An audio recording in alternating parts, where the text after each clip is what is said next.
the human brain, we only use 10% at a time. It's not that we only use 10% of our brain, it's that we only use 10% at a time.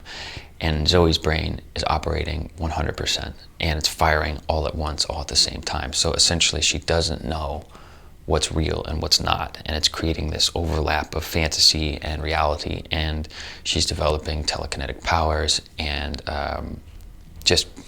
essentially crazy psychic is the line that I use in there, and that's pretty much what it is. It's just, her brain is just completely out of control and very dangerous because of if you think about a nightmare, and then that nightmare becomes real, and you can't tell the difference. You're bringing the nightmare into reality and reality into the nightmare, and it's a big old mess, and people get hurt.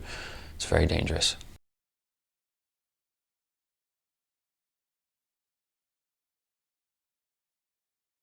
I love the story of Frankenstein. I think it's such a great story of bringing somebody back to life, but creating this monster that is uncontrollable, and just the regret and the guilt and the suffering that this thing that you created, that you did, is something that always fascinated me. So this is definitely a kind of a modern day Frankenstein, I think.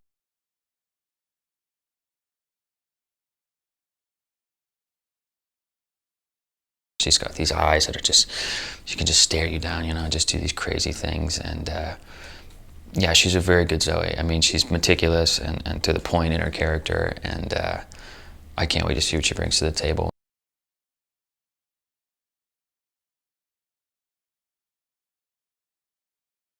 David Gelb is directing this movie, and he's a perfect guy because he loves all these movies. This is his favorite genre. It's like a team of scientists, this tight-knit group that things go horribly wrong on. It's like The Thing or The Abyss or one of those movies where just everybody's close, and then something bad happens. But he's very good at shooting things. He does slow-mo, he does a lot of takes, he does a lot of different setups of what's going on, so he can get it very covered. And he just visually, I think he knows exactly what he wants, and he knows how to make it very cool and very scary, and has that scientific element to it.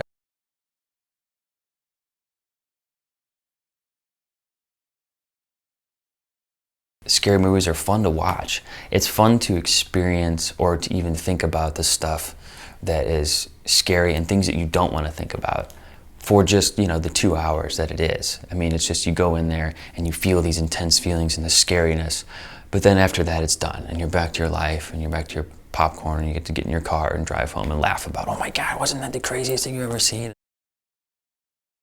Hello, Valerie here with a pretty cool fact from Thelma and Louise.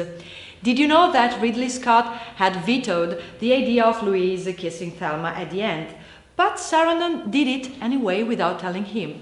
It was the last shot on the last day, and Scott had no choice but to use it. And that, as they say, is history. Mwah! Subscribe to keep up to date on all the latest trailers. See ya!